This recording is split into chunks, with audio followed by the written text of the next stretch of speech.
Em estúdio, para analisar os temas do dia, está como sempre às segundas Salvador Nobre da Veiga, analista da XTB. Salvador, muito bom dia. Bom Começando dia. por esta história do Facebook que acabou por ser, ou acabou por não ser aquilo que, pelo menos para já, e nestes primeiros dias, aquilo que se esperava. Temos aqui várias instituições já com prejuízos acentuados ou perdas acentuadas. Que cenário é que é possível tratar cerca de uma semana depois deste IPO?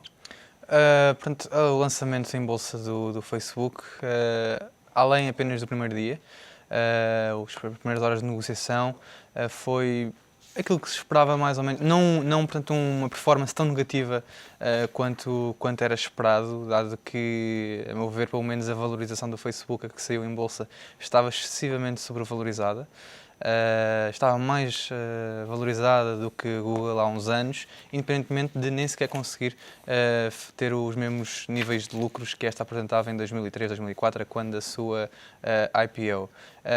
Isto mostra a euforia que, de certa forma, os investidores tinham só pelo Facebook, um pouco, talvez, a relembrar os anos 90, quando houve aquela febre das ações das empresas ligadas à internet, e viu-se um pouco o que aconteceu na última semana. Sendo que já estão em prática vários processos contra a própria rede social, devido em parte também àquele primeiro dia, o atraso de 30 minutos, o crash do sistema, não estavam bem preparados para uma IPO com esta dimensão ou com esta procura.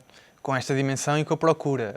Realmente, o volume foi algo fora deste mundo. Cerca de 25 mil milhões de dólares foram negociados no Facebook e com apenas 4, 5 horas de negociação, dado que o Facebook não negociou durante o dia inteiro. E estamos a falar um valor que é praticamente 20% do PIB de Portugal. Portanto, em algumas horas viram-se trocadas de mãos muitos milhões de ações, 400 milhões, salvo erro, daquilo que tinha sido apresentado. E, portanto, eram também muitas ações a serem vendidas por parte dos investidores principais, onde até havia, quando um intervalo de negociação foi alargado por parte do Facebook dos 25 dólares, 30 dólares, para depois para o IPO passar para os 40, 45 dólares. Houve um grande aumento das intenções de venda por parte dos investidores principais e o que levou também a uma grande pressão vendedora e que possa ter levado a esta performance negativa nos primeiros dias. Parece que houve, como dizem alguns acionistas que estão a processar a rede social, que houve aqui a tentativa para esconder perspectivas menos positivas em relação ao desempenho da empresa no futuro mais próximo do que aquelas que eram previstas. Poderá ter havido, mas eu penso que daí também já é arranjar botes expiatórios para a própria má performance desse investimento. Porque, digamos, se o Facebook tivesse valorizado 30% ou 40%, ninguém falaria disto. E mesmo com os primeiros números, não sei quais são os números que, entretanto, foram modificados, e mesmo com os primeiros números, o investimento era realmente muito dúbio àquele preço. Não significa que o Facebook não seja uma excelente empresa ou que não venha a ser um bom investimento agora, mas aos 35 ou 40 dólares que foi lançado, não me parecia correto. Era difícil valorizar ainda mais. Era difícil.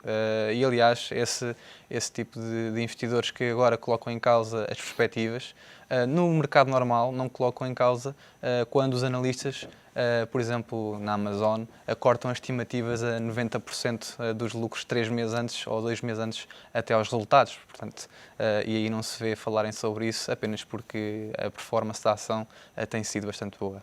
Falando de outro tipo de crise, esta crise na Europa, e nomeadamente agora centrada também em Espanha, ficaste surpreso com o valor a que chegou este pedido de ajuda do banco, é 19 mil milhões de euros, sem contar com os quase 4.500 milhões que o Estado já tinha injetado? Não fiquei surpreso. Aqui há umas semanas falámos exatamente sobre aqui os problemas de Espanha, os vários mil milhões que o setor bancário iria precisar pedir à Administração Central. O Bankia, não olhei individualmente para o Bankia, mas o setor financeiro em Espanha iria precisar à volta dos 80, 100 mil milhões de euros, isto para uma primeira recapitalização. Portanto, estes 20 mil milhões, cerca de 20 mil milhões que o Bankia neste momento está a pedir ao Governo Central acaba por estar dentro daquilo que seria perspectivado. Resta saber se, e sabemos que o banco é dos bancos mais penalizados, nomeadamente pelo setor imobiliário, só os ativos problemáticos são de quase 38 mil milhões de euros. A questão é que se todos os bancos, e suspeita-se que haja vários Sim. a precisar de ajuda, se todos os bancos pedirem um valor não necessariamente como este, mas um valor considerado elevado, a verdade é que, e já aqui o dissemos por diversas vezes, o Estado espanhol não tem capacidade para auxiliar todas as instituições. Não tem capacidade e vai ter que pedir um resgate financeiro à União Europeia e ao FMI porque, de certa forma, está a implementar a receita da Irlanda. A Irlanda decidiu resgatar os bancos que estavam em dificuldades e, portanto, neste momento, ao emprestarem um capital ou até através de próprias ações, leva a que as responsabilidades dos bancos acabem por recair sobre o próprio governo.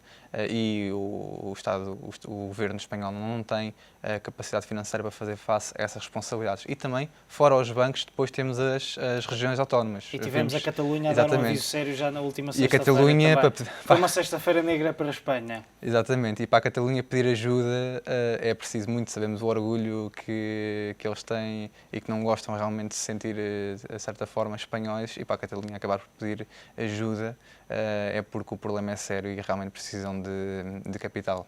Parece que, e olhando para o cenário que temos nesta altura, a Praça Espanhola tem vindo a cair, o Bankia abriu a afundar quase 27%, há momentos víamos perdia 17%, a banca de resto tem sido bastante penalizada. No mercado secundário da dívida temos a yield sobre as OT 10 anos já muito próxima dos 6,5%, novamente, spread face às bundes alemãs acima dos 500 pontos base. Parece que, por exemplo, uma das soluções que é avançada para o Bankia, que será a emissão de dívida pública nesta altura, e se olharmos para todos estes fatores, se calhar não é a alternativa melhor ou mais favorável.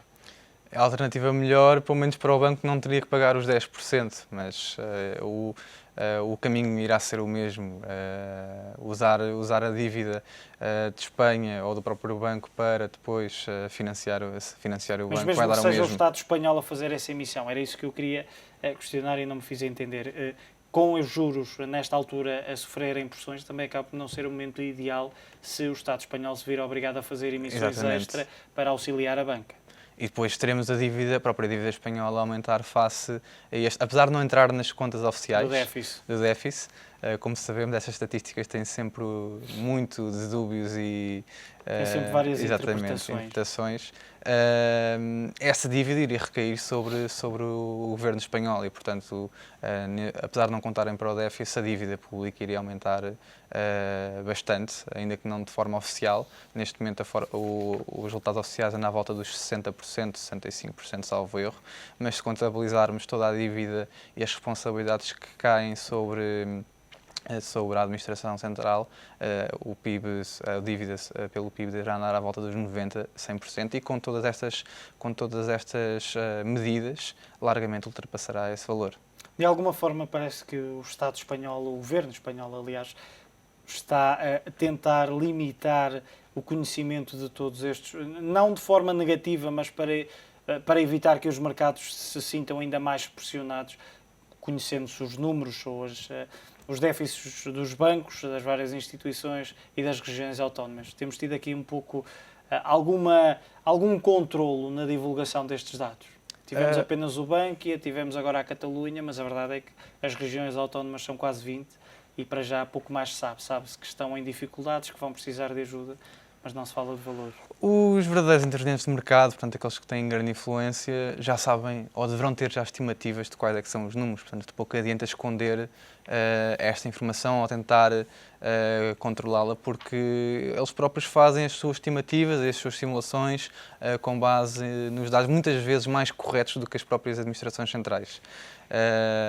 Temos vários estudos, saiu um estudo do Crédito Suíça aqui há 2, 3 semanas sobre o caso espanhol e mostravam que a Espanha este ano, ao contrário do que se estimava, iria portanto, ver a sua economia decrescer à volta dos 3%, portanto, e no próximo ano também.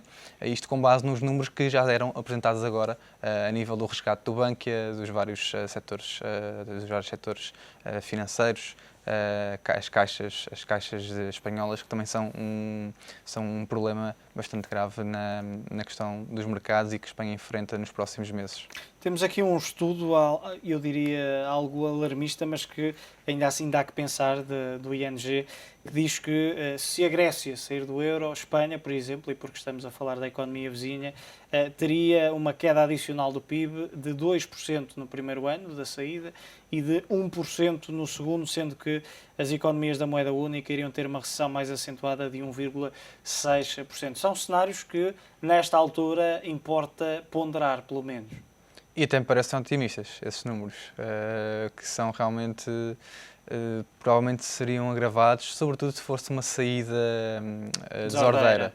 Se fosse uma saída desordeira e que, pelo menos, a avaliar pelos últimos desenvolvimentos e pelos vários, e até pelas próprias palavras do líder do partido Syriza, dá a crer que poderá haver aqui uma saída desordeira por parte da Grécia. E neste momento, a própria Grécia tem na mão os restantes líderes europeus, sobretudo a Alemanha, dado que já canalizaram tantos fundos para o país que neste momento dá-se ao luxo, assim por dizer, de ou não pagamos, ou nos emprestam mais capital, ou não pagamos e o dinheiro que, entretanto, nos emprestaram desaparece. Exatamente. E é esse o grande dilema, dado que a Alemanha e os restantes países da União Europeia já canalizaram muito capital para a economia grega. Ainda assim, um dado deste estudo interessante, e porque se tem cada vez mais explorado este cenário que era muito hipotético, a saída da Grécia do euro, mas que se tem tornado cada vez mais hipotético ou mais real, diz o ING que uma nova moeda grega iria, possivelmente o renascer do dracma, iria permitir ao país evitar uma hiperinflação e recuperar a produtividade, já sabe, mas depois também as dívidas que ou não pagava, ou as dívidas que tinha em euros convertidas em dracmas, seria também... O poder de compra desceria drasticamente, 25%, 50%, talvez uma desvalorização da moeda logo nos primeiros dias. Ou seja, e sendo que os produtos que tivesse que importar também iria pagar para os gregos. 100% mais, portanto, todos os produtos importados, e a Grécia com certeza depende bastante do exterior, a nível de produtos importados, veria um aumento dos produtos em cerca de 100%. E também os créditos, e aí seria a questão, os créditos denominados em euros seriam convertidos para dracmas, de forma a poderem desvalorizá-los ou não. Isso dependerá depois dos créditos se serão sob lei grega, lei internacional. Ainda temos as obrigações sob lei britânica que não sofreram default.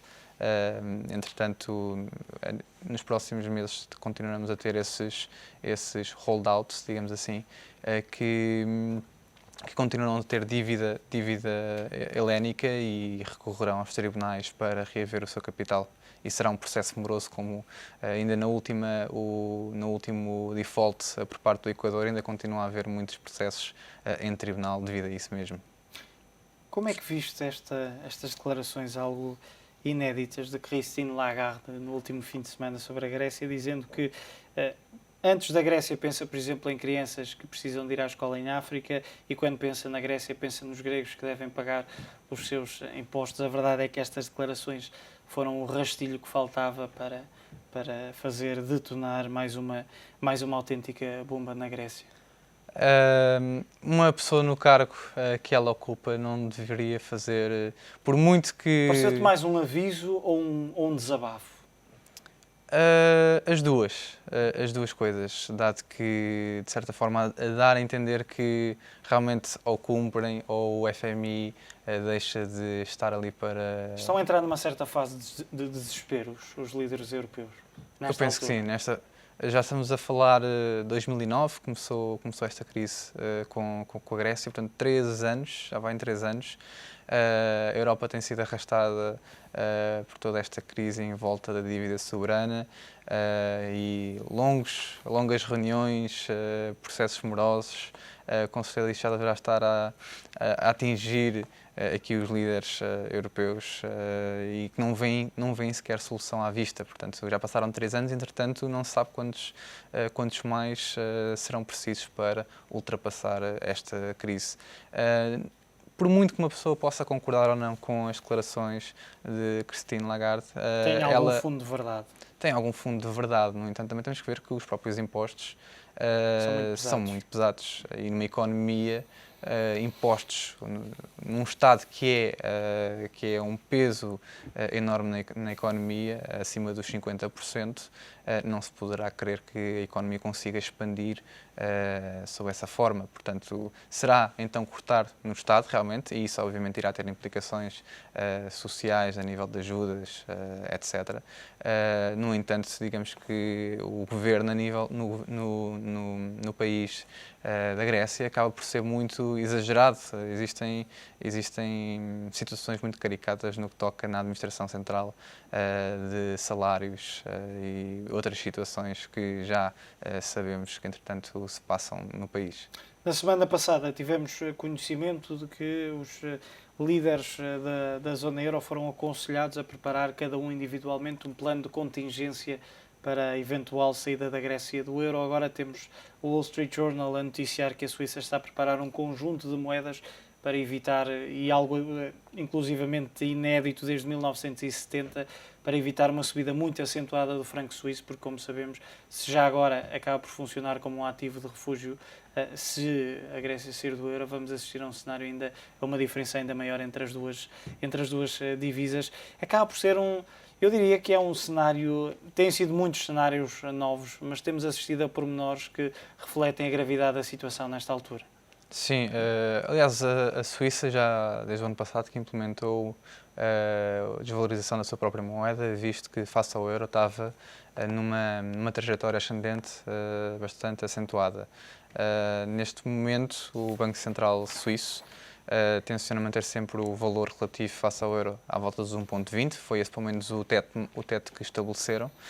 Numa situação em que a Grécia sairia do euro, poderia causar um pânico temporário nos mercados e possivelmente o Banco Suíço não teria a capacidade no curto prazo fazer face às necessidades para combater os fluxos de capital para a Suíça, dado que seria esse o refúgio. Outro refúgio também seria o iene, muito possivelmente, que também é visto como um ativo de refúgio e que tem valorizado largamente durante estes últimos anos de crise e que também tem sido um próprio problema para a economia japonesa. E veríamos aí também uma valorização possivelmente acentuada, a parte também do dólar. Portanto, seriam estas 3 moedas vistas como de refúgio, dólar, franco suíço e iene japonês também. Salvador, muito obrigado pela tua análise. Salvador Nobre da Veiga, Obrigado. analista da XTB, com os destaques desta segunda-feira, um dia de pressões na Península Ibérica, com os juros das obrigações a 10 anos espanholas no mercado secundário a aproximarem-se novamente dos 6,5% e o spread face às bundes alemãs a subir além da barreira dos 500 pontos base.